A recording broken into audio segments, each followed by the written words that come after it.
Welcome dear students, स्वागत है आपका आपके अपने YouTube चैनल में पुरोहित एकेडमी। मैं सतीश पुरोहित आप लोगों के लिए लेकर हाजिर हुआ हूं एक और lecture, chapter number 10 CBSE. Chapter का नाम है light, reflection of light and diffraction of light. Part 1 CBSE के इस चैप्टर में हम देख चुके थे कि रिफ्लेक्शन क्या होता है। पार्ट 2 इस चैप्टर में, इस पार्ट 2 के अंदर हम डिस्कस करेंगे रिफ्रैक्शन ऑफ लाइट। स्टूडेंट्स, आप लोग इस लेक्चर को अटेंड करने के बाद में इन बातों के लिए कंफर्टेबल हो जाओगे। आप सारे के सारे कंसेप्ट जो एनसीईआरटी के हैं उनको रिकॉल कर पाओगे। Refraction through the parallel glass slab इस लेक्चर में हम वर्कआउट करेंगे। साथ साथ में आपको यह समझ में आएगा कि लेंसेज क्या होते हैं, लेंसेज किस तरह से काम करते हैं, लेंसेज के लिए पावर क्या होता है, कॉम्बिनेशन ऑफ लेंस क्या होते हैं। और मोस्ट इंपॉर्टेंट थिंग यह है कि इस लेक्चर में और अदर लेक्चर में क्या डिफरेंस है। तो बेटा, इस लेक्चर का सबसे बड़ा एडवांटेज यह है कि आप NCERT, line to line NCERT जिसे कहा जाता है, उसके बेस पर यह लेक्चर की डिजाइनिंग की गई है। इस लेक्चर की खास बात यह है कि आपको एनसीईआरटी की किताब जब आप पढ़ने बैठते हैं तो आप इस लेक्चर के साथ साथ में 10th एनसीईआरटी की किताब ओपन करके लेकर बैठे, आपको ऐसा लगेगा कि 10th NCERT made easy. 10th NCERT made easy मतलब इस लेक्चर की पूरी फिलॉसफी है कि एनसीईआरटी आप बहुत कम टाइम में बहुत अच्छे से ग्रैस्प कर सके और समझ सके। तो चलिए लेक्चर की शुरुआत करते हैं। टॉपिक पहला, नंबर 1 टॉपिक जो है, उस टॉपिक की हेडिंग है रिफ्रैक्शन ऑफ लाइट। देखिए, ये कुछ एक्टिविटी से एनसीईआरटी के उस आर्टिकल में कुछ पॉइंट्स दिए हुए जिनको हमें यहां पर समझना होगा। मैंने आप लोगों के लिए क्या किया है, मैंने आप लोगों के लिए उसी पैराग्राफ को समराइज करके कुछ 4 पॉइंट में कन्वर्ट कर दिया है। वहां पे 4 क्वेश्चन आपको पूछे गए हैं। पहला क्वेश्चन ऐसा है कि भाई, जब लाइट एक ट्रांसपेरेंट मीडियम से दूसरे ट्रांसपेरेंट मीडियम में जाती है तो क्या होता है। मतलब लाइट जब एक ट्रांसपेरेंट मीडियम से दूसरे ट्रांसपेरेंट मीडियम में, सर एग्जांपल, भाई लाइट ग्लास से पास हो, लाइट टेस्ट ट्यूब से पास हो, लाइट वाटर से पास हो, लाइट प्लास्टिक के किसी कह सकते हैं हम स्केल से पास हो, तब क्या होता है। क्या आपने कभी देखा है कि जो टैंक होता है पानी का, उसके अंदर अगर कोई कॉइन रख दिया जाए तो वो कैसा नजर आता है।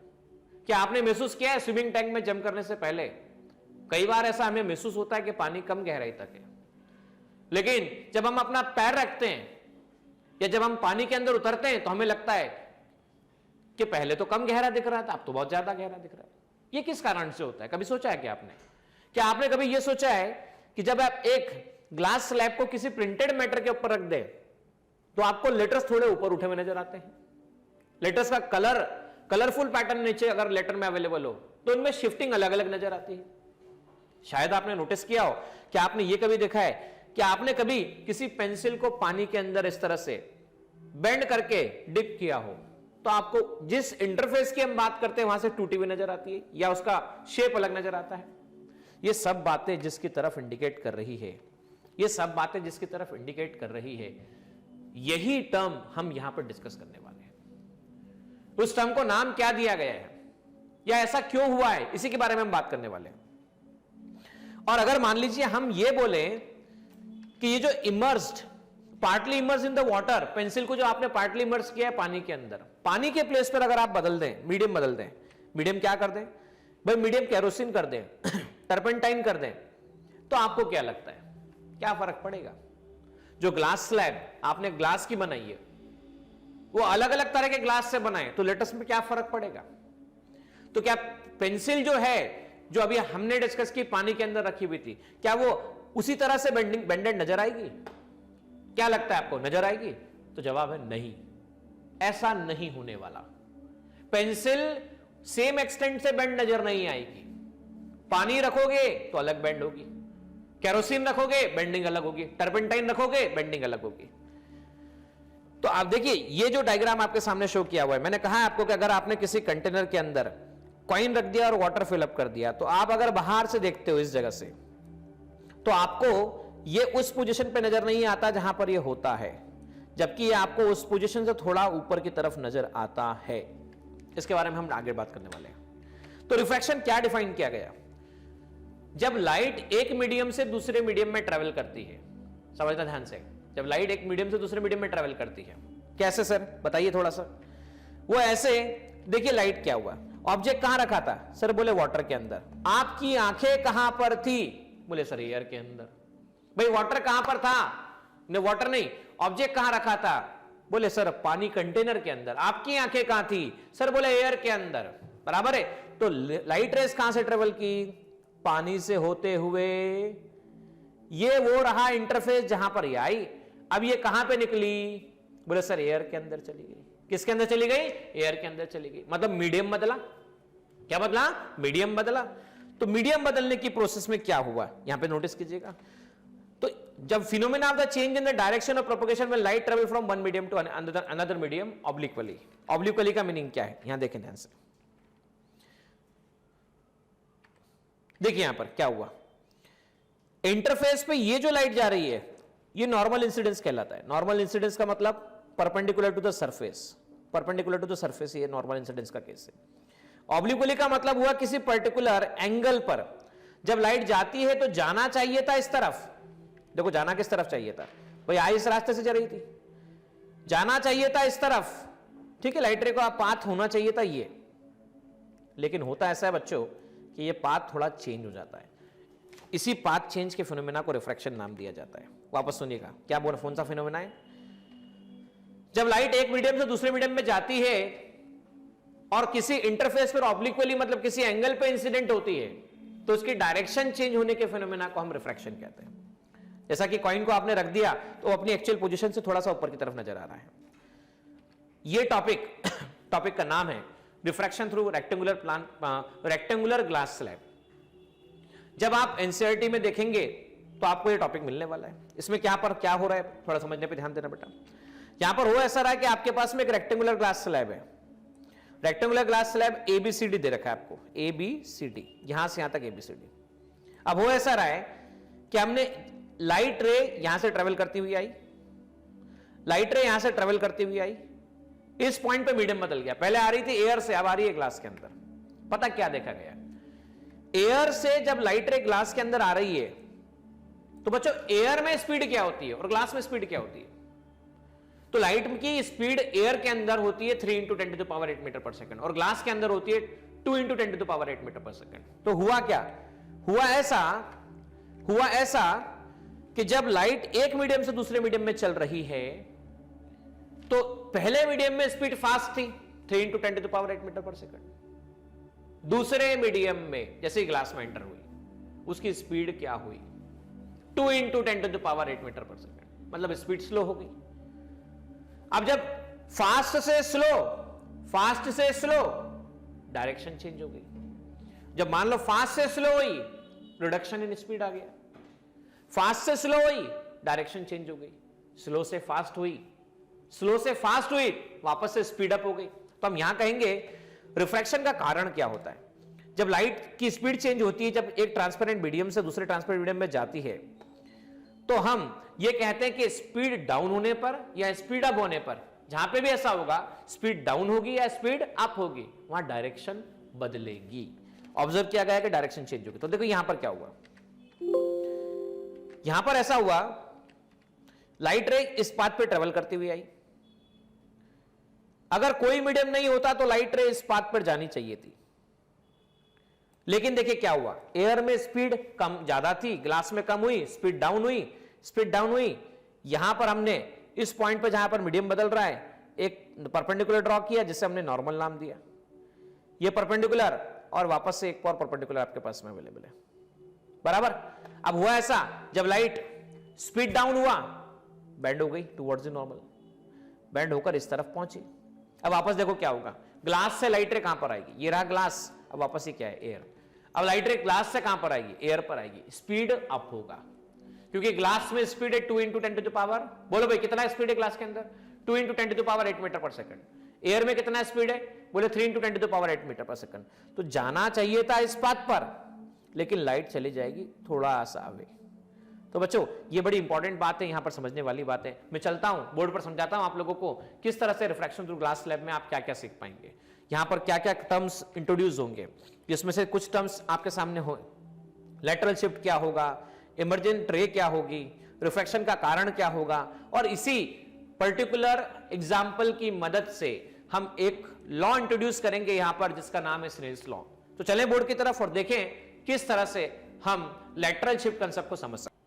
देखिए स्टूडेंट यहां पर क्या बात है, यहां ABCD रेक्टेंगुलर ग्लास प्लेट है, स्लैब है, ये रहा एयर और ये रहा ग्लास।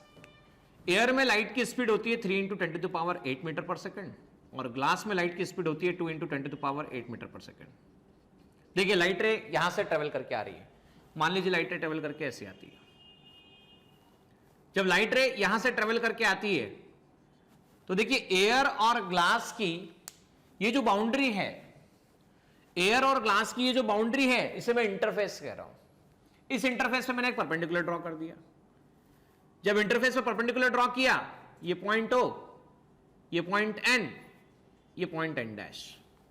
अच्छा कोई मीडियम अगर नहीं होता, अगर कोई भी मीडियम नहीं होता तो लाइट सीधा सीधा सीधा सीधा इस तरह से चली जाती थी, बराबर है। अगर कोई मीडियम नहीं होता तो लाइट क्या होती, सीधी चली जाती थी।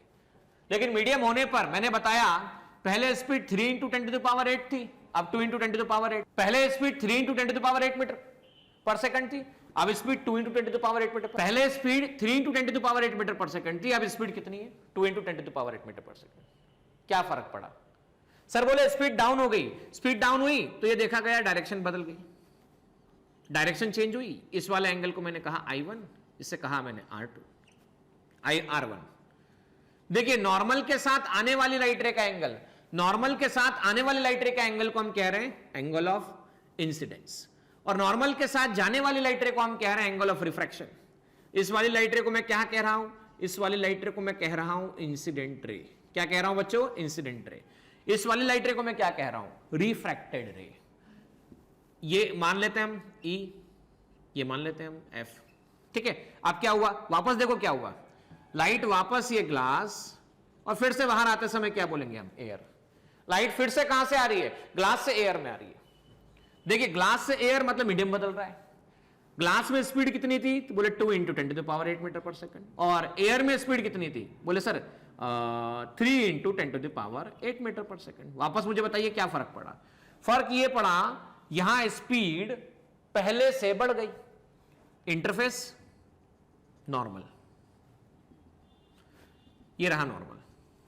अब हुआ ऐसा, ये I1 ये R1, इससे मैंने कह दिया I2। अब देखिए कोई मीडियम नहीं होता तो लाइट ऐसे चली जानी चाहिए थी, लेकिन लाइट देखो कोई मीडियम नहीं होता था तो लाइट इस रास्ते पे जाना चाहिए थी। ये रहा इसका रास्ता, देखो यहां पर ये वाला पहला रास्ता कोई मीडियम नहीं होता तो ऐसे जानी चाहिए थी, यहां पे दूसरा रास्ता ऐसे जानी चाहिए थी, लेकिन होता ऐसा अवे फ्रॉम द नॉर्मल जाती है। और अवे फ्रॉम द नॉर्मल कुछ इस तरह से जाती है कि लाइट का ये वाला पाथ जो इस तरह से आ रहा था और ये वाला पाथ दोनों पैरेलल हो जाता है।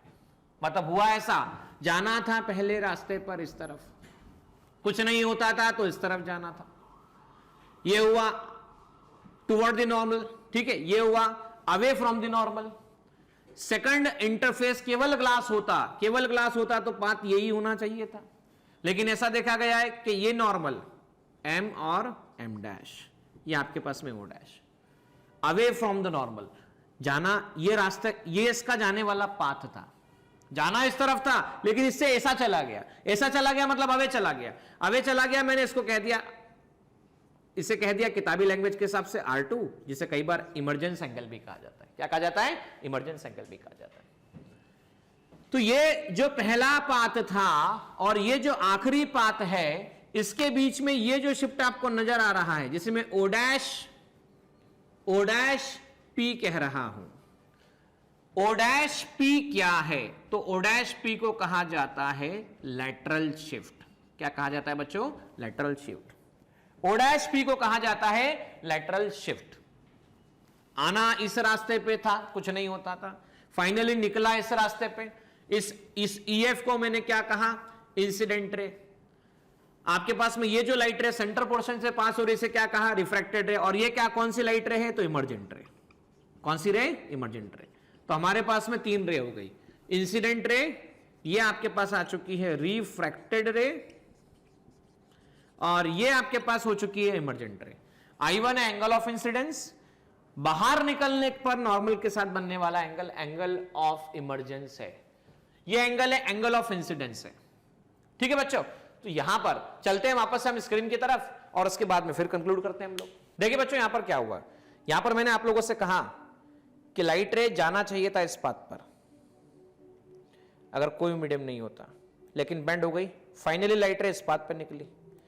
ये जो परपेंडिकुलर पॉइंट हमने यहां से प्लॉट किया है, ये जो परपेंडिकुलर है, देखो यहां पर कौन सा परपेंडिकुलर,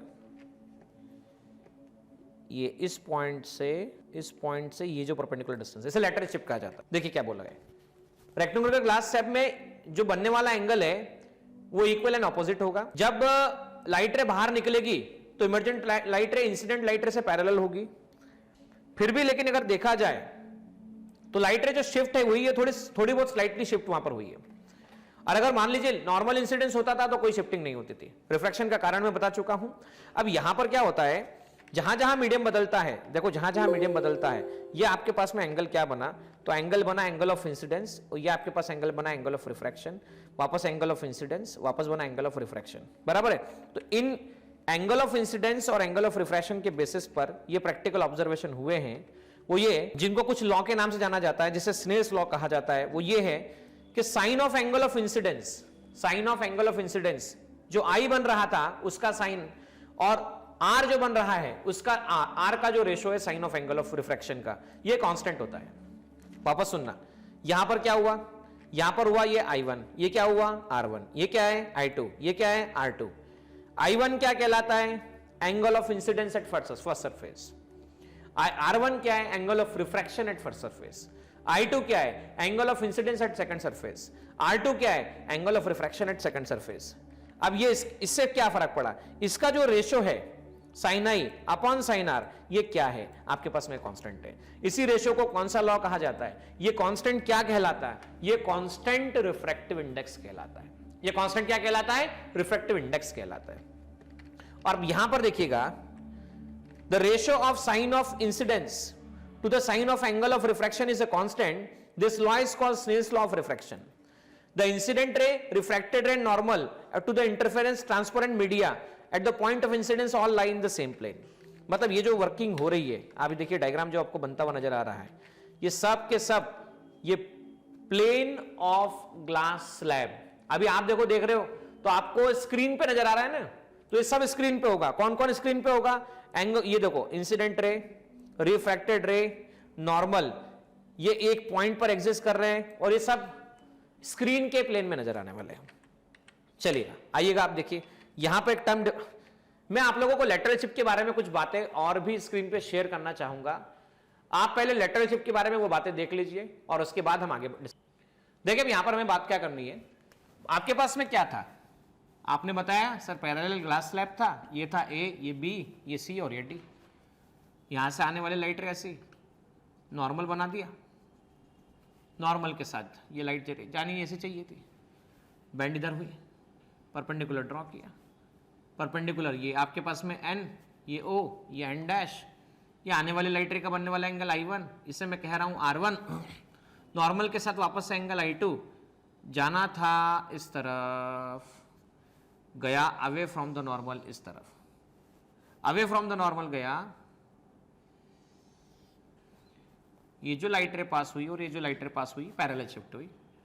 ये आपके पास में O डैश अवेलेबल है, मैंने यहां से परपेंडिकुलर ड्रॉ कर दिया, इसे P कह दिया। अब बात कैसा है बेटा, लाइट ट्रेवल कहां से की, लाइट ट्रेवल की एयर से, फिर से कहां पर की, ग्लास से, फिर वापस कहां पर गई, एयर में, फिर वापस कहां पर गई, ये ग्लास में, ग्लास से वापस कहां पर गई, एयर में गई।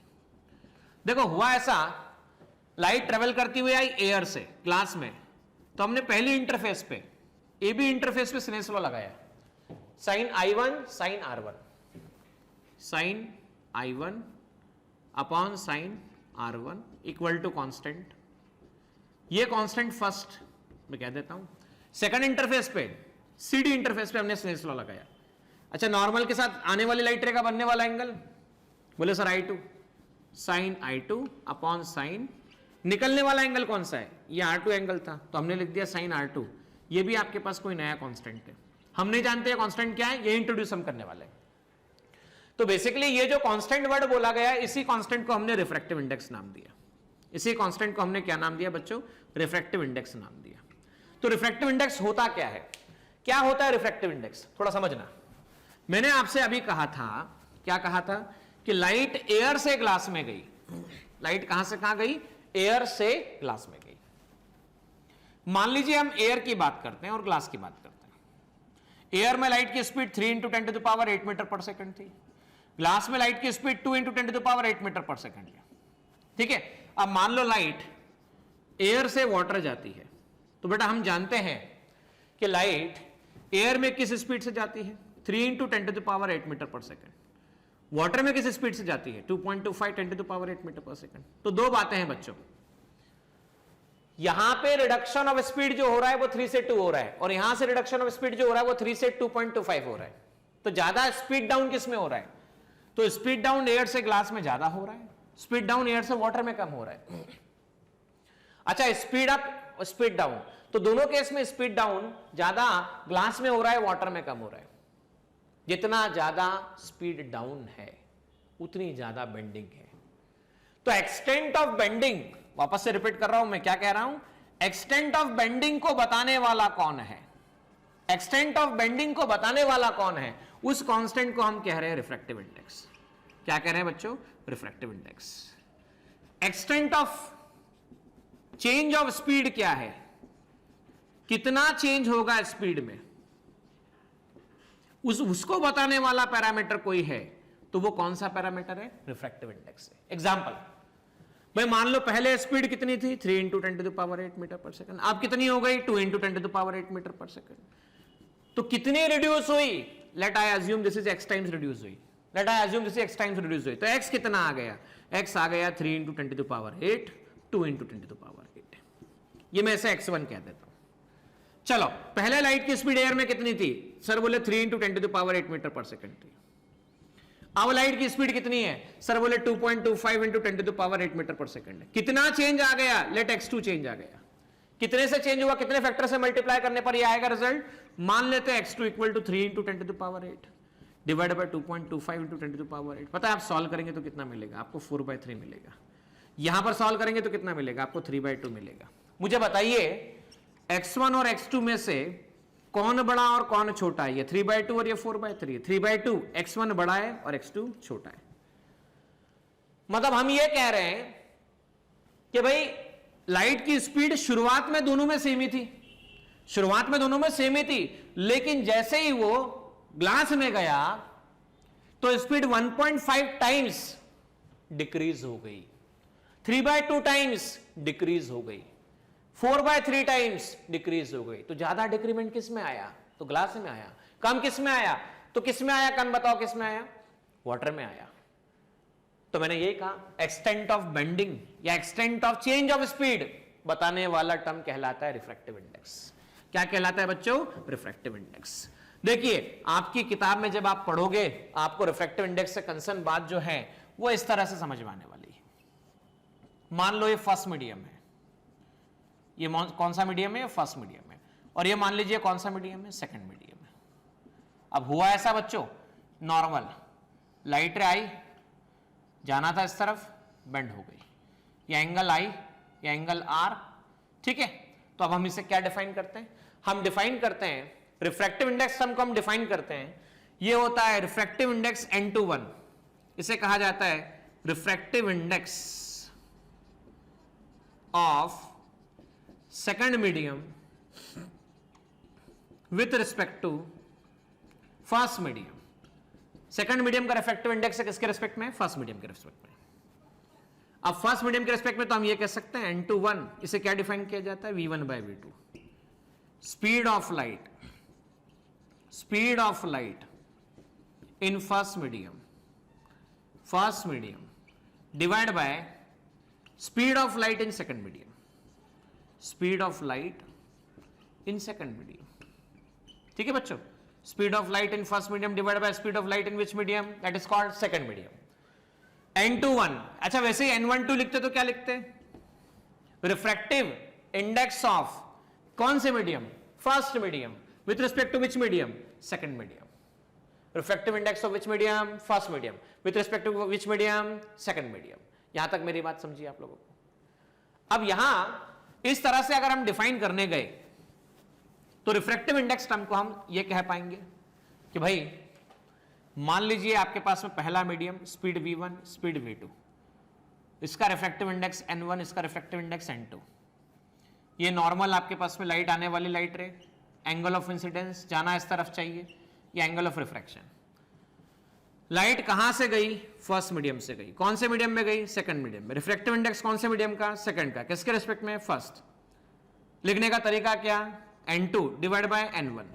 इसे क्या लिखेंगे, v1 बाय v2। ये किसके इक्वल है, sine of angle of incidence to the sine of angle of refraction, ऐसा लिखा जा सकता है। ये आ गया n21। अच्छा, n12 को लिखने का तरीका क्या, n12 को लिखने का तरीका क्या, रिफ्रैक्टिव इंडेक्स कौन से मीडियम का, ये देखो n21, तो जो पहले आ रहा है वो ऊपर जा रहा है, n1 बाय n2। अच्छा, यहां 2 है तो यहां 1 है, तो यहां लिखूंगा मैं v2 बाय v1। यहां तक इसे लिखा जा सकता है। तो उम्मीद करता हूं ये बात आपको समझ में आई होगी। ठीक है बच्चों, अब और कुछ बातें इसके अंदर समझ ली जाए। जैसे कि आपको किसी ने कहा कि लाइट एयर से वाटर के अंदर ट्रेवल कर रही है, एयर में स्पीड कितनी है, 3 × 10⁸ मीटर पर सेकंड। वाटर में स्पीड कितनी है, तो बोले सर 2.25 × 10⁸ मीटर पर सेकंड। तो बताइए सर, लाइट फर्स्ट मीडियम से सेकंड मीडियम में ट्रेवल कर रही है, refractive index of second medium with respect to first medium, n2 by n1, v1 by v2। अच्छा, सेकंड मीडियम कौन सा है, वाटर। फर्स्ट मीडियम कौन सा है, एयर। v1 क्या है, पहले मीडियम में स्पीड कितनी है, v1, और ये सेकंड मीडियम मतलब वाटर में स्पीड में 3 × 10⁸ मीटर पर सेकंड, 2.25 × 10⁸ मीटर पर सेकंड। आपको जानकारी बताना चाहूंगा, वैक्यूम के लिए रिफ्रैक्टिव इंडेक्स 1 होता है और एयर के लिए 1.00 समथिंग, जो नियरली इक्वल टू वैक्यूम के रिफ्रैक्टिव इंडेक्स के इक्वल होता है, जिसे हम 1 मान लेते हैं। रिफ्रैक्टिव इंडेक्स ऑफ वाटर आया 3/2.25, सॉल्व करने पर आपको मिलता है 4/3। सॉल्व करने पर आपको मिलता है 4/3। अब मान लीजिए ऐसा हो गया कि लाइट एयर से ग्लास में चली गई। लाइट कहां से कहां चली गई, एयर से ग्लास में चली गई। लाइट गई एयर से ग्लास में। बताओ एयर से ग्लास में स्पीड कितना होता है, बोले सर 2 × 10⁸ मीटर पर सेकंड होता है। पहले मीडियम में स्पीड, भाई पहले मीडियम का रिफ्रैक्टिव इंडेक्स 1, ग्लास का निकालना है। रिफ्रैक्टिव इंडेक्स ऑफ क्या, glass with respect to air, तो ng बाय कितना लिखा, na, equal to speed in air, speed in glass. ये ऐसा लिखते हैं। सेकंड मीडियम का रिफ्रैक्टिव इंडेक्स फर्स्ट के रिस्पेक्ट में, इसे लिखते हैं n2 by n1, n2 by n1। बोलो स्पीड ऑफ एयर कितनी है, फर्स्ट मीडियम में स्पीड v1, सेकंड मीडियम में स्पीड v2। फर्स्ट मीडियम में आपके पास हो गया n2 इक्वल टू पहले मीडियम में स्पीड कितना है, तो बोले सर 3 × 10⁸ मीटर पर सेकंड। दूसरे मीडियम में कितना है, तो 2 × 10⁸ मीटर पर सेकंड। तो n2 मतलब ग्लास का रिफ्रैक्टिव इंडेक्स 3/2 आ गया, जिससे मैं 1.5 कहता हूं। इसी के बाद इसी की कॉपी के अंदर, टेक्स्ट बुक के अंदर आपको रिफ्रैक्टिव इंडेक्स के टाइप्स बताए हुए, एब्सोल्यूट, दूसरा रिलेटिव। बच्चों जैसे लेकिन यहां पर लाइट एयर से ग्लास में जा रही थी या ग्लास से एयर में आ रही थी। मान लो लाइट एयर से वाटर में जा रही है, मान लो वाटर से एयर में आ रही है, एयर से वाटर में जा रही है, वाटर से एयर में आ रही है, बराबर। उस स्थिति के अंदर जो रिफ्रैक्टिव इंडेक्स होता है, मतलब दो में से अगर कोई एक भी मीडियम एयर हो, दो में से अगर कोई भी एक भी मीडियम एयर हो, क्या कहते हैं, दो में से अगर कोई एक भी मीडियम एयर हो तो हम इसे कहते हैं एब्सोल्यूट रिफ्रैक्टिव इंडेक्स। कौन सा इंडेक्स कहते हैं, एब्सोल्यूट रिफ्रैक्टिव इंडेक्स। लेकिन अगर दोनों में से कोई एक भी मीडियम एयर ना हो तो हम इसे कहते हैं रिलेटिव रिफ्रैक्टिव इंडेक्स। हम इसे कहते हैं रिलेटिव रिफ्रैक्टिव इंडेक्स। मैं एग्जांपल समझाता हूं। मान लो आपने एक कंटेनर लिया, इस कंटेनर के अंदर आपने वाटर फिलअप किया, वाटर के अंदर आपने ग्लास स्लैब रख दिया। अब लाइट पहले आ रही है एयर से, बाहर से आ रही है, फिर जा रही है वाटर में, फिर जा रही है वाटर से किस में, ग्लास में। एयर का रिफ्रैक्टिव इंडेक्स हम जानते हैं 1 होता है, वाटर का हमने अभी सीखा है 4/3 होता है, ग्लास का हमने सीखा है 3/2 होता है। पता आपसे क्या बोला गया है? जब एयर से वाटर जाए तो refractive index of water with respect to air बताओ, वाटर से ग्लास जाए तो refractive index with respect to of glass with respect to water बताओ। मुझे बताओ एक बात ध्यान से बताना, ईमानदारी से बताना, एयर से कहां जा रही है?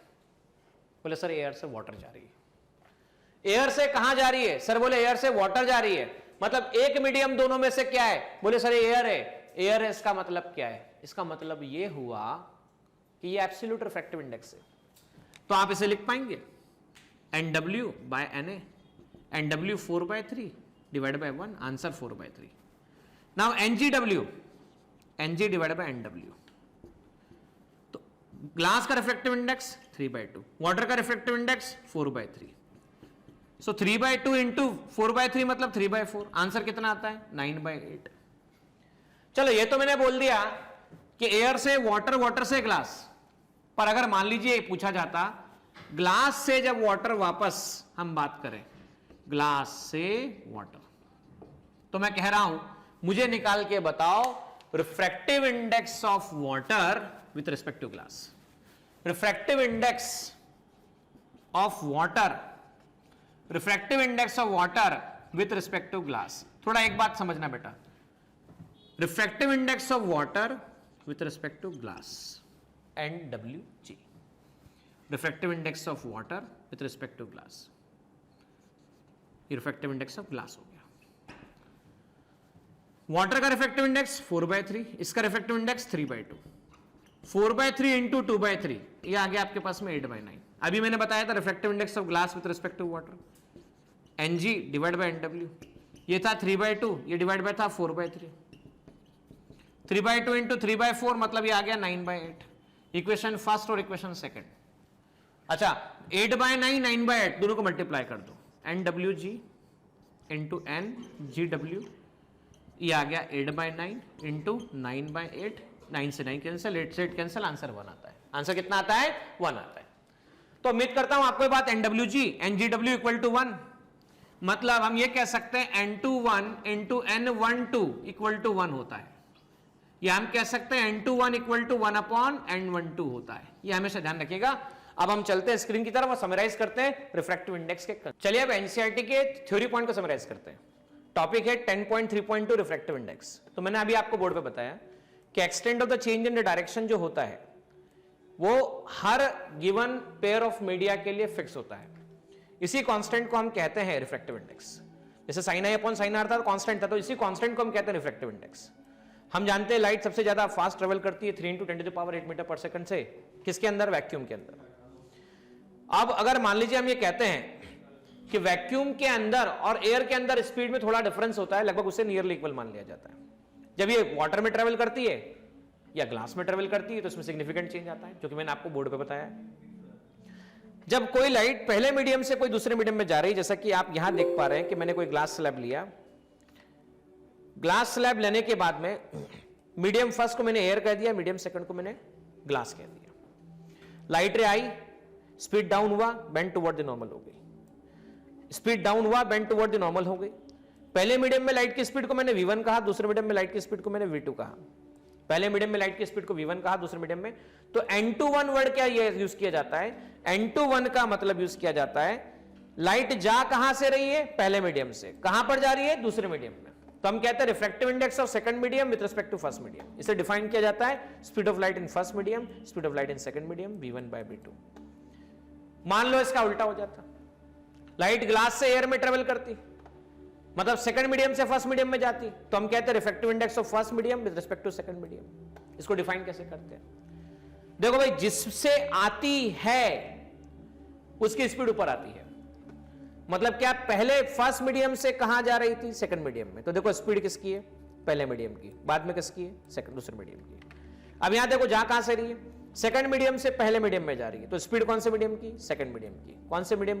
किसका रेशियो? फर्स्ट मीडियम का। तो इस तरह से मान लो ऐसा हो गया, मान लो अगर ऐसा हो गया as per text book language, अगर ऐसा हो गया कि पहला मीडियम एयर है तो दूसरा मीडियम जो होगा, है ना, वो विथ रिस्पेक्ट टू या तो एयर कंसिडर कर लो या वैक्यूम कंसिडर कर लो। तो हम ये कह सकते हैं उस समय रिफ्रैक्टिव इंडेक्स, मैंने जैसा कि बोर्ड पर बताया n2 by n1, n1 1 हो जाएगा तो रिफ्रैक्टिव इंडेक्स मीडियम कर दिया जाएगा। इस मीडियम को रिफ्रैक्टिव इंडेक्स को हम कहते हैं मीडियम का रिफ्रैक्टिव इंडेक्स। इसे डिफाइन किया जाता है speed of light in air to the speed of light in medium. Water का रिफ्रैक्टिव इंडेक्स निकाल के बता चुका हूं 1.33, ग्लास का 1.52, एक्चुअलिटी में ग्लास का 1.5 होता है, अलग अलग ग्लास के लिए अलग होता है, या क्राउन ग्लास की बात बोल रही है तो क्राउन ग्लास के लिए 1.52 होता है। ये टेबल आप देख सकते हैं, एयर के लिए रिफ्रैक्टिव इंडेक्स की वैल्यू 1.003, वैक्यूम के लिए 1 नियरली इक्वल टू 1, आइस के लिए 1.31, 1.33, 1.36, अल्कोहल, केरोसिन, क्वार्ट्ज के लिए 1.46, हमारे लिए काम की बात है 2.42, डायमंड के लिए सबसे ज्यादा है ना। अब हम बात करें उसके बाद में, यहां पर देखो एक टर्म समझने की जरूरत है। हम कह रहे हैं डेंसर मीडियम, हम कह रहे हैं रेरर मीडियम। भाई जिस मीडियम के अंदर लाइट की स्पीड ज्यादा है उसे हम कह रहे हैं रेरर मीडियम, और जिस मीडियम में लाइट की स्पीड कम है उसे हम कह रहे हैं डेंसर मीडियम। और यहां रिफ्रैक्टिव इंडेक्स जो वर्ड है ये बेसिकली डेंसिटी को बताता है, लेकिन कौन सी डेंसिटी को? ऑप्टिकल डेंसिटी को। समझाता हूं मैं इसका मतलब क्या है। अगर किसी ने कहा optically denser medium may not be possess the greater mass density, sir बोले इसका मतलब क्या है? केरोसिन का रिफ्रैक्टिव इंडेक्स आप कंपेयर करो पानी के रिफ्रैक्टिव इंडेक्स से, वाटर से। सो केरोसिन का रिफ्रैक्टिव इंडेक्स देखो कितना है 1.44, वाटर का रिफ्रैक्टिव इंडेक्स देखो कितना है 1.433। बताओ किसका रिफ्रैक्टिव इंडेक्स ज्यादा है? केरोसिन का ज्यादा है। किसका कम है? पानी का कम है। मतलब किसकी डेंसिटी, ऑप्टिकल डेंसिटी किसकी ज्यादा है? ऑप्टिकल डेंसिटी 1.44, रिफ्रैक्टिव इंडेक्स मतलब ऑप्टिकल डेंसिटी 1.44 केरोसिन की ज्यादा है, लेकिन वाटर की कम है। पता है, लेकिन आपको जानकर हैरानी होगी कि केरोसिन का डेंसिटी, मास डेंसिटी जिसे हम कहते हैं मास पर यूनिट वॉल्यूम, क्या कहते हैं? मास पर यूनिट वॉल्यूम, वो केरोसिन की कम होती है, वाटर की ज्यादा होती है। मतलब रिफ्रैक्टिव इंडेक्स और रिफ्रैक्टिव इंडेक्स जिसे हम ऑप्टिकल डेंसिटी कहते हैं और मास डेंसिटी दोनों अलग अलग टर्म है। For example, kerosene having the higher refractive index is optically denser than water, although its mass density is less than the water. Optical density is not similar to mass density. अगर हम optical density, mass density same नहीं होते। अगर जिस medium का speed ज्यादा होता है उसे ऑप्टिकली रेरर मीडियम कहते हैं। रेरर मीडियम बोला जाए मतलब optically rarer medium, denser medium बोला जाए तो इसका मतलब ऑप्टिकली डेंसर मीडियम, मतलब लाइट के टर्म में बोला जा रहा है, लाइट ट्रेवल करेगी उस टर्म में बोला जा रहा है। जब भी ये कहा जाए कि रेरर मीडियम में स्पीड क्या होगी और डेंसर में क्या होगी, तो रेरर में हमेशा ज्यादा होगी, डेंसर में हमेशा कम होगी। देखो बच्चों, जब लाइट रेरर मीडियम से डेंसर मीडियम में जाती है तो इसकी स्पीड डाउन हो जाती है, बेंड टुवर्ड द नॉर्मल, और जब लाइट डेंसर मीडियम से रेरर मीडियम में जाती है स्पीड अप होती है, इसलिए हम ये कहते हैं कि अवे फ्रॉम द नॉर्मल होती है। अब चलते हैं हम लोग और क्वेश्चन की तरफ डिस्कशन स्टार्ट। देखिए स्टूडेंट, क्वेश्चन की शुरुआत कर रहे हैं। A ray of light is traveling enters obliquely into the water. Does the light ray bend toward the normal, away from the normal? भाई एयर में स्पीड ज्यादा होती है, पानी में कम होती है। स्पीड डाउन होगा toward the normal, speed up होगा अवे फ्रॉम द नॉर्मल। तो देखो क्या लिखा हुआ है, लाइट रे bend toward the normal when the light रे enters from optically rarer medium, low refractive index से ऑप्टिकली डेंसर मीडियम जिसका रिफ्रैक्टिव इंडेक्स ज्यादा होता है, तो इसकी स्पीड स्लो डाउन हो जाती है, इसलिए बेंड टुवर्ड द नॉर्मल होती है। वाटर जो होता है डेंसर होता है एयर के कंपैरिजन में, तो लाइट जब भी एयर से वाटर जाएगी तो बेंड टुवर्ड द नॉर्मल होगी। आइए देखिए क्वेश्चन क्या है। Light enters from air to glass having refractive index 1.50, what is the speed of light in the glass? Vacuum के अंदर स्पीड दे रखी है। तो देखो यहां पर क्या है, एयर से ग्लास, एयर से ग्लास, एयर से ग्लास मतलब एब्सोल्यूट रिफ्रैक्टिव इंडेक्स। तो हम ये कह सकते हैं इसका रेशियो आएगा speed of light in air, speed of light in air and speed of light in medium. तो हमें एंड एनएम दे रखा है, एनएम 1.5 है, सी दे रखा है 3 × 10⁸ है, वी निकालना है। कैलकुलेशन बची अब तो। आइए कैसे, देखो क्या है, refractive index of medium NM, speed of light in vacuum divided by speed of light in medium, C 3 × 10⁸ है, एनजी दे रखा है आपको ये, तो हम वी की वैल्यू निकाल लेंगे क्रॉस मल्टीप्लाई करके, तो वो आएगी speed of light in vacuum divide by refractive index, मतलब सी बाय एनजी। सी कितना है 3 × 10⁸ डिवाइड बाय 1.5 करेंगे 2 × 10⁸ में निकल के आ जाएगा। देखो तीसरा क्वेश्चन क्या बोला है, find out from the table the medium having the highest optical density, also find the medium with lowest optical density. देखिए ध्यान से, यहां एयर का रिफ्रैक्टिव इंडेक्स 1.003 है और सबसे बड़ा 2.42 है, और उसके बाद 1.31 मतलब आइस है। जिसकी वैल्यू सबसे छोटी उसकी ऑप्टिकल डेंसिटी सबसे कम, जिसकी वैल्यू सबसे बड़ी उसकी ऑप्टिकल डेंसिटी सबसे ज्यादा। तो लोएस्ट ऑप्टिकल डेंसिटी क्या है? एयर आएगा लोएस्ट ऑप्टिकल डेंसिटी, यहां से यहां तक एयर आएगा, ठीक है। अब अगला पॉइंट जो आएगा, देखो मैं रेड से बता रहा हूं, ये क्या है? हाईएस्ट ऑप्टिकल डेंसिटी, डायमंड दिख रहा है। तो ऑप्टिकल डेंसिटी का मतलब हुआ रिफ्रैक्टिव इंडेक्स से संबंध होना।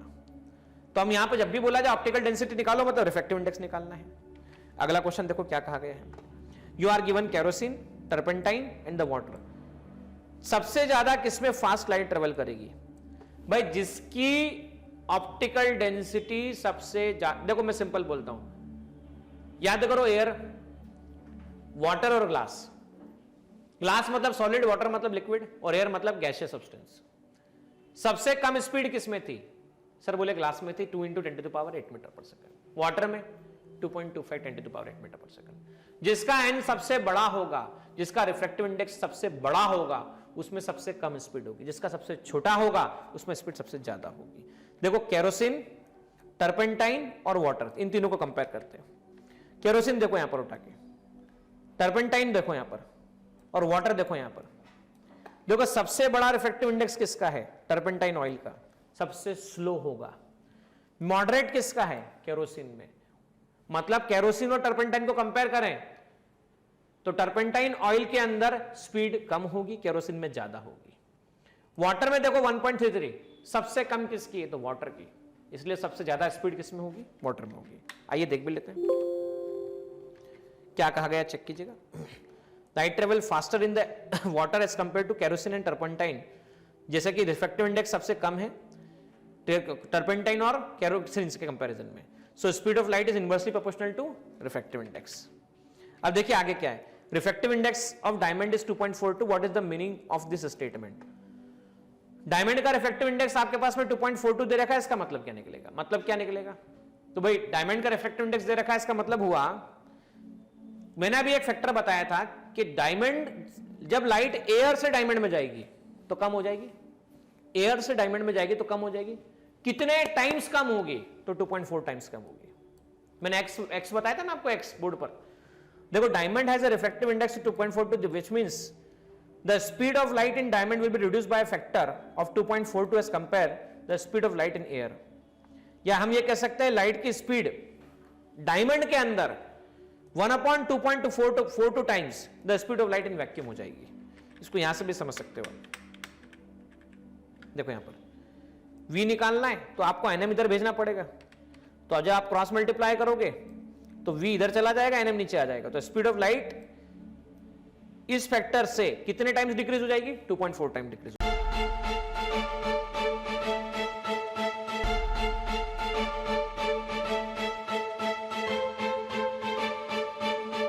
पुरोहित अकॅडमी, मेन ब्रांच प्रभात चौक, MJ कॉलेज रोड, लोकमान्य हॉस्पिटलच्या बाजूला, जळगाव, आणि पांडे क्लासेस जवळ, बंधन बँके शेजारी, ट्रॅफिक गार्डनच्या समोर, जळगाव।